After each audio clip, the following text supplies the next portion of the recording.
할렐루야. 오늘 이 아침에 나오신 여러분들 주님의 이름으로 환영하고 축복합니다. 오늘은 6월 둘째 주일이고 제40일의 환경선교주일입니다. 환경선교주일을 맞이해서 영상 시청을 잠깐 하도록 하겠습니다. 방송실 영상 시청 좀 부탁드립니다.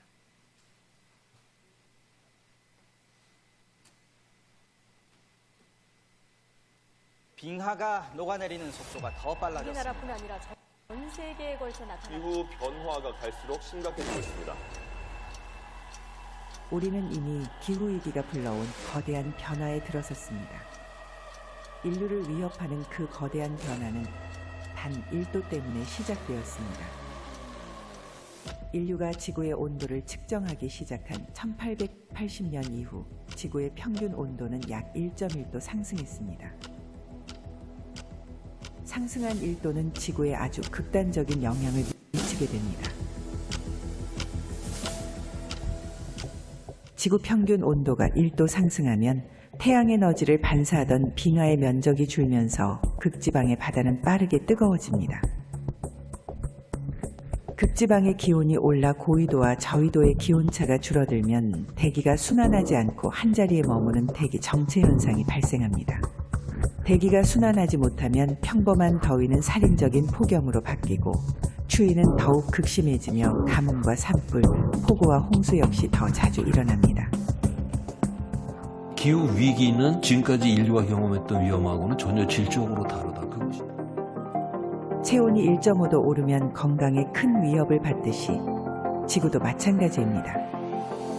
지구온도 상승에 따른 더 큰 위험을 막아내기 위해 전 세계는 지구 평균 온도 상승폭을 1.5도 이내로 제한하기로 결정했습니다. 그러나 2023년 벌써 1.48도의 상승폭을 기록했습니다. 이 추세라면 2023년에 태어난 아이들이 한창 꿈을 키울 2040년 지구온도는 2도 가까이 상승할지도 모릅니다. 이 수치에서 자연의 회복력은 완전히 사라지고 지금과 비교할 수 없는 자연재해가 더 빈번하게 우리를 덮치게 됩니다. 하나님께서 보시기에 좋았더라고 하신 이 세상을 다음 세대에 물려주기 위해 우리 감리교회도 3R 프로젝트로 지구온도 상승을 멈추기 위한 탄소 중립 실천에 함께합니다. 일상에서 에너지 소비를 줄이고 소박한 식사와 생활을 우선합시다. 다회용품과 공유 상품을 사용하고 친환경 에너지와 재생용품을 가까이 합시다.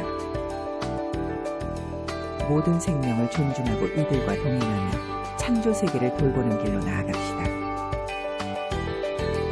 지금 바로 일상에서 교회에서 하나님이 창조하신 세계를 회복시키기 위해 하나 되어 뜻을 모으는 감리교회가 되기를 소망합니다.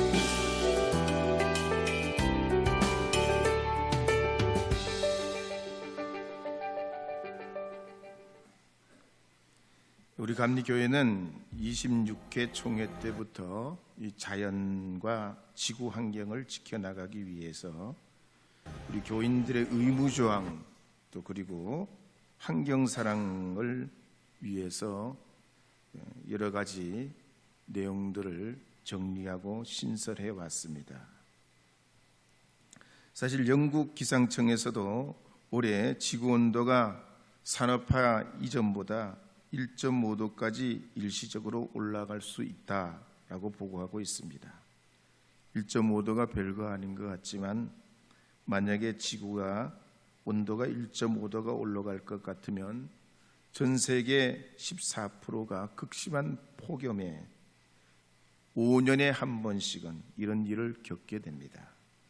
가뭄 피해는 말할 것도 없고 북미와 유럽과 오스트레일리아, 중남미, 호주, 아프리카, 남미, 아시아의 농업 생산도 피해가 발생합니다. 도시 지역은 강우량이 올라가고 해안 도시는 해수면이 상승해서 홍수 피해가 발생하게 됩니다. 또 곤충은 6%, 또 척추동물은 4%가 서식지 기반을 이룰 수 있고 전 세계 산호초의 70-80%가 감소하면서 어업과 양식업에도 생산성이 떨어지게 됩니다. 이미 올해는 3월에 미국 텍사스에서 이상기후 현상으로 대형 산불이 발생해서 서울의 7배 넘는 면적이 잿더미로 변했습니다. 지난해 8월에는 지상 낙원이라는 하와이에서 100년 만에 최악의 대형 산불이 발생해서 100명 이상 사망하고 6,000명 이상 피해를 당했습니다. 이처럼 지구온난화가 가속화된다면 앞으로 우리나라의 경우는 소나무도 자라기 어렵고 벼농사도 어려워질 수 있다고 봅니다. 뿐만 아니라 전 세계 수억 명의 사람들이 빈곤에 노출되고 심각한 기후재앙을 맞게 되게 될 거기 때문에 이에 대처하기 위해서는 하나님께서 천지 만물을 지으셨다 하는 신앙의 고백을 가지고 우리 자연을 보존하고 지켜야 됩니다. 특히 시편 89편 11절에 보면 이렇게 기록하는 말씀이 있습니다. 함께 읽어보겠습니다. 하늘이 주의 것이요 땅도 주의 것이라 세계와 그 중에 충만한 것을 주께서 건설하셨나이다. 시편 95편 4절 5절 말씀도 읽어보겠습니다. 땅의 깊은 곳이 그의 손안에 있으며 산들의 높은 곳도 그의 것이로다. 바다도 그의 것이라 그가 만드셨고 육지도 그의 손이 지으셨도다. 아멘. 그러므로 우리 기독교인들은 내가 믿고 구원받는 구원신앙도 있어야 되지만 하늘과 땅과 바다와 강과 우주와 만물이 하나님께서 만드신 작품이라는 창조신앙도 가져야 할 줄로 믿습니다. 그러면서 하나밖에 없는 이 지구를 잘 보존해서 이 아름다운 자연을 후손들에게 물려줘야 합니다. 뿐만 아니라 자원을 재활용하고 불필요한 소비를 줄이고 쓰레기를 함부로 버리지 말고 전기, 수도, 자동차 이런 모든 에너지를 절약하는 데 생활화해야 됩니다. 그런데 아직도 우리가 많이 사용하는 플라스틱 종류를 보면 처음에는 본래 천연수지로 만들었었습니다. 그러다가 이게 플라스틱이 대량 생산을 위해서 1909년에 미국의 발명가 베이클랜드가 이 상업성 플라스틱을 만들어내게 됐습니다. 이 플라스틱에는 포르말데히드와 살균제, 제초제의 원료로 쓰이는 페놀이 포함되어 있습니다. 이런 걸로 물병을 만들고 또 샴푸 용기나 세제 용기도 만들고 있습니다. 또 플라스틱 숟가락도 만들고 그릇도 만들고 또 음식물을 덮는 랩도 이 플라스틱으로 만듭니다. 장난감, 가구 이런 여러 종류 우리 생활에 이 발암물질 포르말데히드가 포함되고 페놀이 포함되어 있는 이 원료로 플라스틱이 이런 여러 가지 생활용품들을 제조하고 있어요. 이걸 태우면 어떻게 되냐? 이산화탄소 또 다이옥신 같은 발암물질이 배출되게 됩니다. 그럼 이걸 버리면 어떻게 되냐? 땅에서는 새들이 먹고 강아지, 고양이 같은 동물들이 먹을 수 있게 됩니다. 땅속에 들어가서 묻히면 어떻게 되냐? 분해되기까지는 500년 이상 걸립니다. 어떤 학자들은 2만 년 걸린다고 하는 학설을 내기도 합니다. 하여튼 이렇게 이 플라스틱 조각들이 이렇게 땅에 버려지면 비가 오게 되면 강으로 바다로 흘러 들어가서 물고기도 먹고 고래도 먹고 펭귄도 먹고 바다 표범도 먹고 그러면서 맨 나중에는 사람들이 이걸 결국을 먹게 된다는 거지요. 그렇게 되면 이 플라스틱에 들어있는 비스페놀, 납, 부탈레이트, 다이옥신, 수은 같은 이런 나쁜 발암물질이 우리 몸에 쌓이게 됩니다. 호르몬 교란이 일어나고 병명이 드러나지 않는 질병들이 우리 안에 산재하게 됩니다. 피나 간이나 신장에 나쁜 영향을 미치면서 질병을 일으키는 원인이 됩니다. 미세먼지도 그렇습니다. 우리나라 미세먼지의 오염은 전 세계 180개 나라 중에 119등입니다. 초미세먼지는 178등으로 전 세계에서 공고하는 4배 이상의 미세먼지가 발생하고 있습니다. 2050년이 되면 이 미세먼지로 조기 사망하는 인구가 3배 이상 달할 걸로 보고하고 있습니다. 그러기에 하나님께서 창조하신 이 자연, 주님이 우리에게 주신 가장 큰 선물이요 행복의 터진 이 우리의 살아가는 땅과 하늘과 모든 이 자연 환경에서 이산화탄소 배출을 줄이고 지구 온난화를 막는데 우리 신앙인들이 앞장서야 됩니다. 그러기 위해서는 옷을 재활용해 리폼해서 사용하거나 옷도 다 만들려면 이게 그냥 되는 게 아니라 자원에서 나오고 여러 가지 화학 성분이 들어가야 되고 이런 것들이 무작정 버려지면 안 된다는 거예요.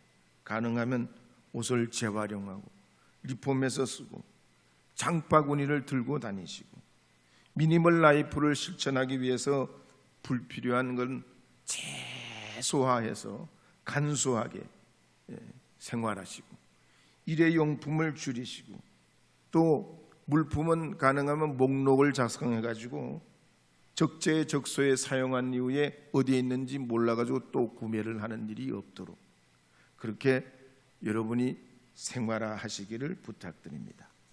또 가까운 거리는 자동차 말고 걸어 다니시거나 자전거를 타거나 그러시면 좋고 또 냉난방 효율을 높이기 위해서 여러 가지 이런 우리의 생활에 밀접한 것들을 잘 관리해서 탄소 배출을 최소화해서 아름다운 우리나라, 아름다운 우리 계룡시가 되어서 자손 후손들이 행복하게 살아갈 수 있는 그런 환경을 꼭 물려주실 수 있기를 바랍니다. 이제 찬송가 79장 1절, 2절 부르고 간주하고 4절 부르겠습니다.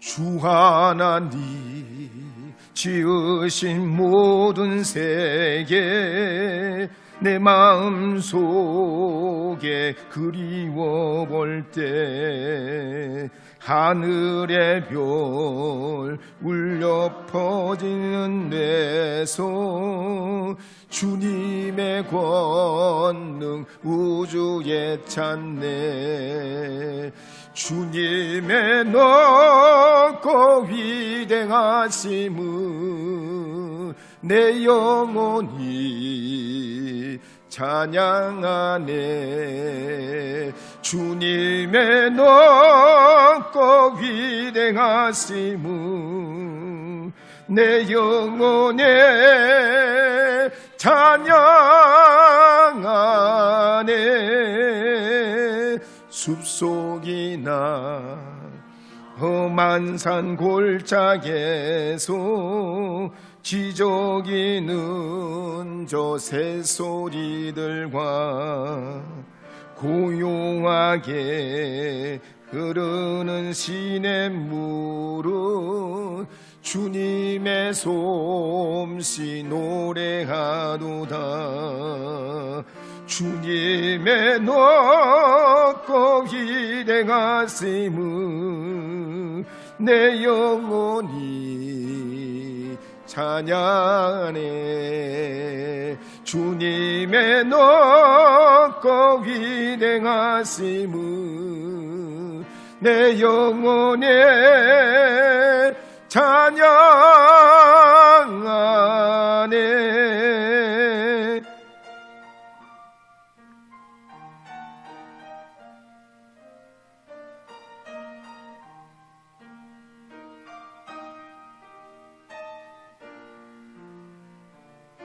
주 예수 세상에 다시 올 때 저 천국으로 날 인도하리.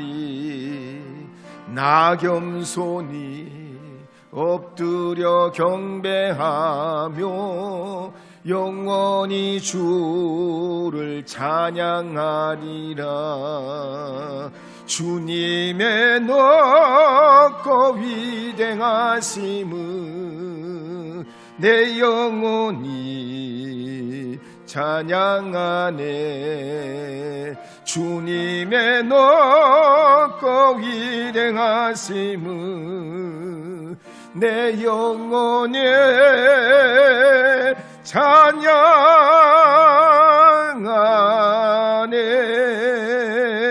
찬양하네. 저는 오늘 고린도후서 4장 13절에서 5장 1절 말씀을 중심으로 날마다 새로운 성령의 사람이라는 제목으로 하나님 말씀을 증거하려고 합니다. 고린도후서 4장 13절 14절 말씀 함께 읽어보도록 하겠습니다. 기록된 바 내가 믿었으므로 말하였다 한 것 같이 우리가 같은 믿음의 마음을 가졌으니 우리도 믿었으므로 또한 말하노라. 주 예수를 다시 살리신 네가 예수와 함께 우리도 다시 살리사 너희와 함께 그 앞에 서게 하실 줄을 아노라. 고린도 교회는 바울이 2차 전도 여행 중에 1년 6개월을 머물면서 개척한 교회입니다.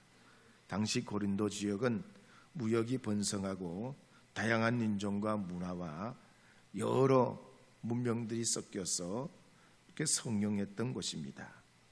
그러나 온갖 우상이 있었고 도덕적으로도 풍조가 문란했습니다. 그리고 이런 사태가 교회 안으로 들어와서 교회가 이 어려움을 감내해야 됐습니다. 특히 바울이 고린도를 떠나게 될 때 교회는 더욱 혼란스러워졌고 바울의 지도력까지 공격하고 나섰습니다. 그때 바울은 이런 현실 문제를 대답하기 위해서 고린도 전서를 써서 보냅니다. 그렇지만 고린도 교회는 이 바울의 편지를 받은 후에도 교회의 이런 문제를 적극적으로 해결하지 못합니다. 그때 이 바울은 이런 사정을 감안해서 고린도 교회를 2번째 방문을 합니다. 그렇지만 성과를 내질 못해요. 오히려 더 사태가 악화됩니다. 그래서 바울은 다시 제자 디도를 고린도 교회에 보내서 한 번 더 권면하게 합니다. 그랬더니 그들이 마침내 자기들의 잘못을 인정하고 화해하게 됐다는 소식을 전해 듣고 이 바울이 마음이 기뻐서 고린도 교회에 3번째로 방문할 것을 염두에 두고 이 편지를 기록한 것이 고린도 후서입니다. 고린도 전서와 후서를 비교해 보면 고린도 전서는 초대교회의 일반적인 상황을 신중한 입장에서 권면한 내용이라면 이 고린도 후서는 바울의 솔직한 입장을 2가지로 전하고 있습니다. 첫째는 어려움에 처한 예루살렘 교회를 위해서 가져갈 헌금에 대해서 권면하고 있습니다. 2번째는 사람을 외모로 보지 말고 거짓 선지자들의 말에도 속지 말고 사도로서 많은 고난을 받고 또 고린도 교회를 위해서 날마다 염려하는 바울 자신을 이해해달라라고 적고 있습니다. 그러면서 우리는 그리스도의 향기요, 편지요, 질그릇 같은 연약한 존재임을 증거하고 있습니다. 오늘 우리가 하나님 앞에 우리의 살아가는 삶에도 그렇습니다. 항상 시련과 도전은 있기 마련입니다. 한번 따라하도록 하겠습니다. 낙심을 이기자, 절망을 이기자, 당황하지 말자. 할렐루야. 왜냐하면 보배로우신 우리 주님이 질그릇 같은 우리 안에 거하시고 우리의 주인 되시고 생명이 되시기에 우리가 우겨쌈을 당하여도 답답한 일을 만나도 예수 생명이 우리를 통해 나타나기에 낙심할 필요가 없다는 거예요. 절망할 일이 없다는 거예요. 당황할 필요가 없다는 것입니다.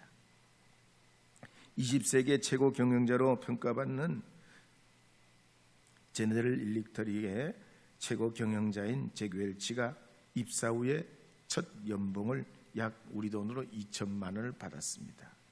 그러나 2015년도에는 17억을 받고 2016년도에는 20억의 연봉을 받았습니다.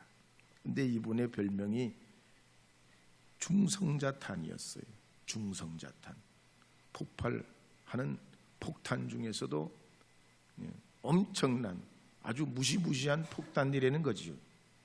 왜냐하면 이분이 경영 방법이 그랬어요. 직원들을 세 그룹으로 나눕니다. 한 그룹은 A그룹이에요. 이 A그룹은 탁월한 20%, 이 사람들은 열정이 있고 비전이 있는 사람들이라고 분류해요. 나머지 70%는 어떡하냐? 70%는 B그룹으로 분류를 해가지고 회사의 중추적인 역할을 하고 성실하고 헌신도가 높은 사람들을 이 70%에 분류를 해요. 그리고 나머지 10%는 C그룹에 분류합니다. 이 사람들 C그룹에 들어간 사람 10%인데 업무 수행 능력이 없어요. 이것저것 자기 계산만 하고 안주하는 사람들이라는 거예요. 근데 잭 웰치가 회사에는 이 C그룹 10%, 이 사람들이 있으면 회사가 안 된다는 거야. 그러니까 어떻게든 C그룹을 골라내가지고 잘라내야 된다는 거야. 이 사람이 기업을 경영할 때 잘린 사람이 많아요.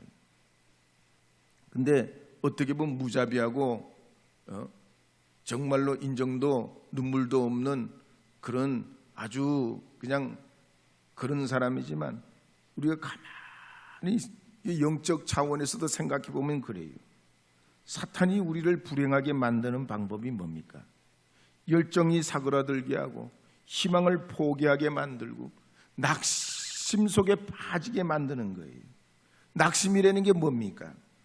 바라는 것이 이루어지지 않는다고 마음을 풀어헤쳐버리는 거예요. 포기해버리는 겁니다. 히브리어로 보면 마음이 녹아지는 거예요. 헬라어로 보면 삶의 의미를 잃어버리는 겁니다. 사람이 그래서 낙심하게 되면 자기 존재 가치를 그냥 땅바닥에 그냥 떨어뜨려요. 소용없고 매사를 포기하게 만들고 그냥 그렇게 인생과 시간을 살게 만듭니다. 그러면 보통 사람이 이런 낙심에 도전을 받을 때가 언제냐? 주로 두 가지로 축약해서 말할 수 있습니다. 첫째는 자기가 가지고 있는 걸 잃어버릴 때입니다. 명예를 잃거나 사랑하는 사람을 잃거나 아니면 재산을 잃거나 친구를 잃거나 건강을 잃거나 직장을 잃거나 사업을 잃거나 이러면 낙심하게 돼요. 또 다른 낙심의 종류는 뭐냐면 목표 달성에 장애물이 생길 때예요.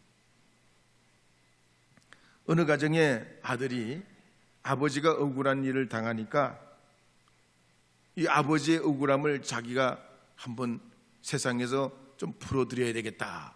그리고 판사나 검사가 되기로 작정을 하고 열심히 공부해서 사법고시를 보게 됐습니다. 근데 공부를 하는 도중에 건강 문제가 생겼어요. 건강 문제가 생기니까 공부에 좀 더 시간을 투여하기가 어렵고 이 진전이 안 돼요. 그러니 시험을 보니까 어떻게 떨어지고 또 노력해서 또 시험 보지만 또 떨어지고 또 떨어지고 또 떨어지는 거예요. 그 다음부터는 낙심이 생기고 죄책감도 생기고 원망이 생겨납니다. 그래서 19세기의 독일 철학자인 쇼펜하우어도 말하기를 인생은 의미가 없고 차라리 태어나지 않는 것이 행복한데 이미 태어났으니 빨리 죽는 게 낫다. 절망에 빠지면 이런 생각하는 거죠. 싱글턴이라는 사람도 우리는 잿더미 속에 씨를 뿌리고 먼지 속에서 추수하는 인생이라고 그랬어요. 그러니 뭐 그렇게 살아봐야, 그렇게 해봐야 뭐 그게 그거 아니냐. 근데 오늘 이 본문의 바울 상황을 보면 바울도 그랬습니다. 정말 열심히 목회했습니다. 그런데 결과가 그렇질 못해요. 고린도 교회가 어렵게 개척됐지만 이 사람들이 우상 숭배에 빠지고 파당을 지어 싸우고 은사를 잘못 사용하고 심지어 교회 안에 근친 상간 같은 도덕적 문란이 있고 타락하는 일도 생기고 스승인 이 바울을 향해서 사입이라고 막 몰아붙이고 소문을 퍼뜨린다는 얘기. 그때 바울에게 낙심이 찾아오려고 합니다.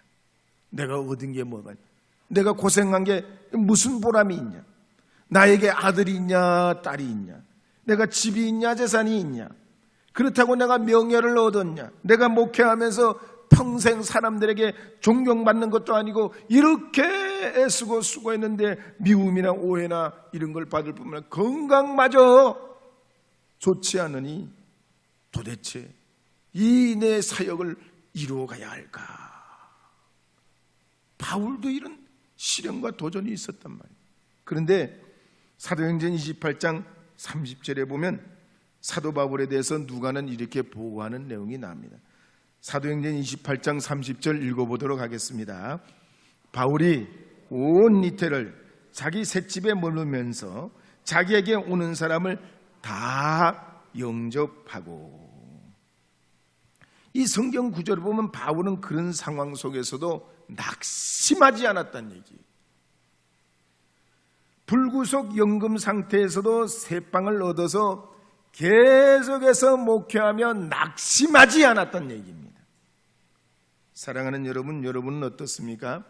열심히 노력하는데 성과가 없거나 애쓰고 밤낮 수고했는데 직장을 관둬야 되거나 가정을 위해서 자녀들을 위해서 노력하고 애쓰는데 이 애들이 사고치고 가출하고 문제를 일으키는 경우는 없었습니까? 밤새워 공부했는데 성적이 좋지 않게 나오고 말이죠. 불철주야 살아계신 하나님 앞에 주님 믿고 기도하고 간구했는데 기도의 응답이 말이지요 확연하지 않고 믿어지지도 않을 때 여러분은 어떻게 하셨습니까?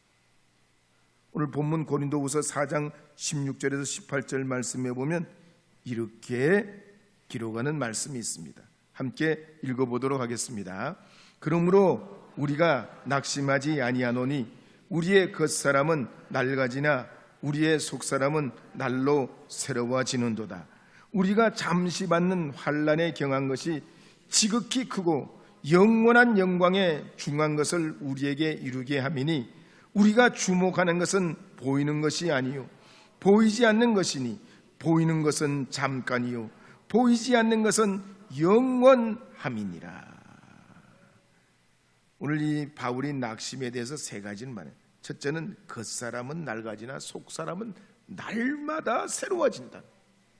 두 번째는 잠시 받는 이 환난이 영원한 영광에 비하면 아무것도 아니라는 거예요. 세 번째는 나는 보이는 것보다 보이지 아니하는 영원한 것에 주목해서 산다는 거예요. 자기 주변에 온통 낙심거리로 차 있지만 날마다 심령을 새롭게 하고 보이는 것보다 보이지 아니하는 영원한 하나님 나라를 바라보며 이 낙심을 이겨냈다는 얘기입니다.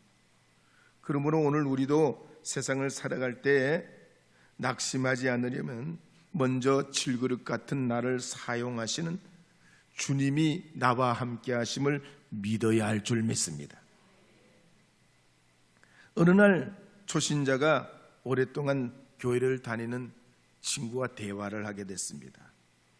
오랫동안 교회 다닌 친구가 이제 교회 나온 지 얼마 안 된 이 친구에게 말합니다. 자네 이제 예수 믿게 됐지?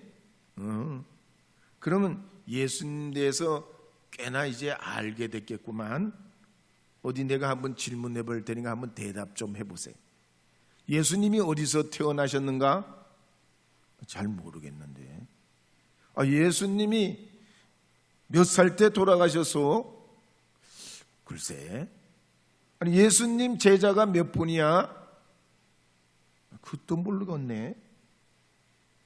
친구가 질문하는 것마다 모르는 거.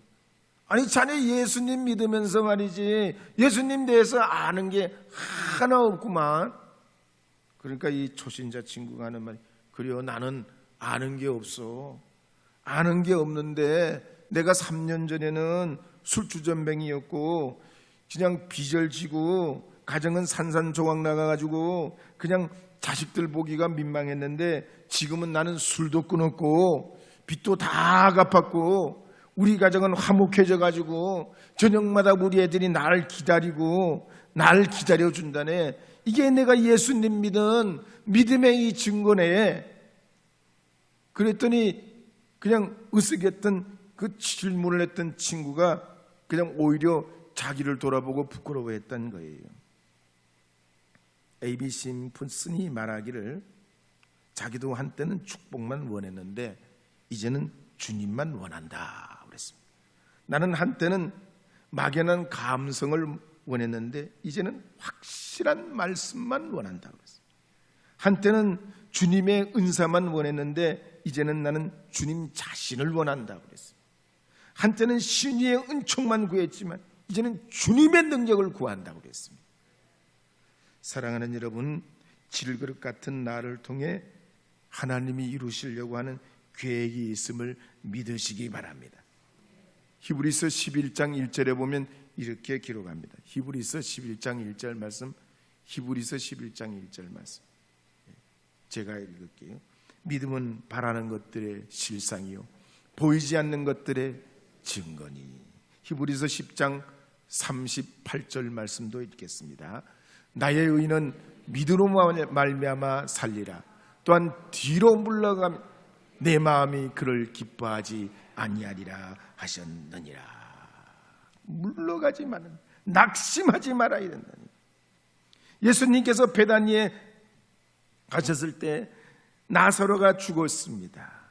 나흘이 지났어요. 냄새가 진동합니다. 그때 이 마르다가 낙심천만했지요.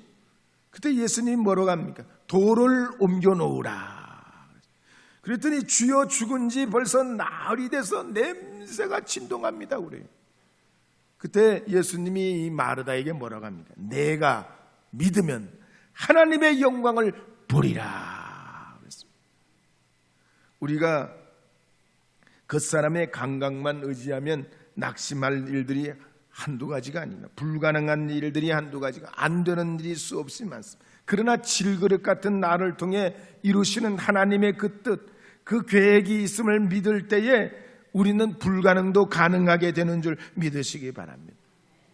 그러기 위해서는 긍정의 말, 감사의 말로 낙심을 이겨내야 되는 것을 오늘 성경은 말합니다. 고린도후서 4장 14절 15절 말씀 함께 읽어보겠습니다. 고린도전서 4장 14절 15절 읽겠습니다. 주 예수를 다시 살리신 이가 예수와 함께 우리도 다시 살리사 너희와 함께 그 앞에 서게 하실 줄 아노라. 이는 모든 것이 너희를 위함이니 많은 사람의 감사로 말미암아 은혜가 더하여 넘쳐서 하나님께 영광을 돌리게 하려 함이라.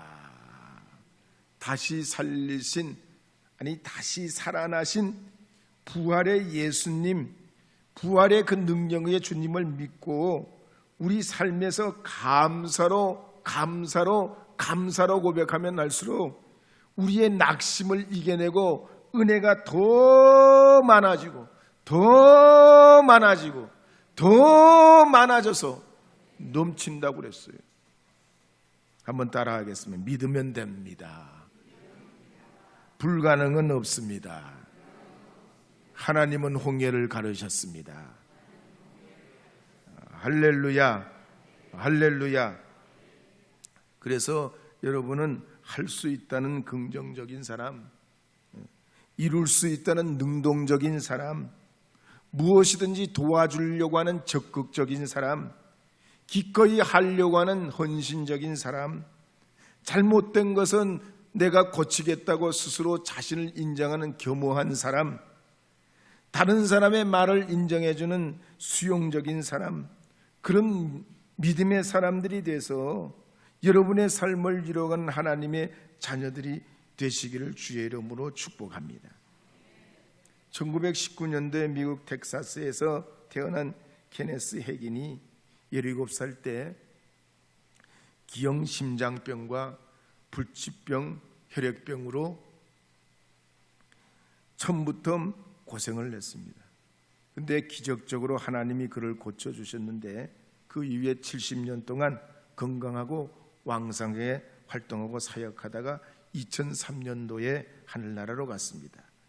그분이 핵인이 낸 책에 보면 믿음으로 행하는 삶에 보면 두 가지를 말하고 있어요. 말하며 고백해야 된다는 겁니다. 말하고 고백해야 된다. 한 번 더 따라 믿으면 됩니다. 불가능은 없습니다. 하나님이 행하시면 됩니다. 말해야 된다는 거예요. 말해야 돼요. 두 번째는 말한 만큼 믿음으로 일치시켜 행동하려고 해야 된다고 그랬습니다. 이러니까 불치병도 극복하고 이기는 하나님의 능력과 은혜를 경험할 뿐만 아니라 위대한 삶을 살게 됐습니다. 구약의 에스더가 뭐라고 했습니까? 어려운 난간에서 죽으면 죽으리다고 그냥 자신의 삶을 던져 살지 않습니까? 다니엘서의 사드락과 메삭과 아벤느고가 느부갓네살 앞에서 뭐라고 말합니까? 당신이 우리에게 7배나 뜨거운 그 풀무불을 던지면 하나님은 우리에게 우리를 건져주시지 아니하든 우리는 무슨 일이 있어도 우상에게 절하지 않겠다 그랬습니다. 오늘도 믿음으로 승리하는 사람들은 보이는 것, 들리는 것, 우리 마음에 와닿는 느낌으로 살지 않고 간밤에 그냥 불길한 꿈을 꿨다고 그 꿈에 그냥 하루 종일 몇 달 며칠 불안해하지 않고 성령님 의지하면서 주님이 나와 동행하실 줄 믿고 믿는 대로 되게 하실 줄로 믿습니다. 이루실 줄로 믿습니다. 질그릇 같은 나의 삶을 주장하시는 주님이 함께 하실 줄 믿습니다. 그렇게 선포하며 이루어가는 주님의 사람들이 되시어서 위대한 날마다 우리에게 주시는 하나님의 삶을 살아가는 여러분 되시기를 주의 이름으로 축복합니다.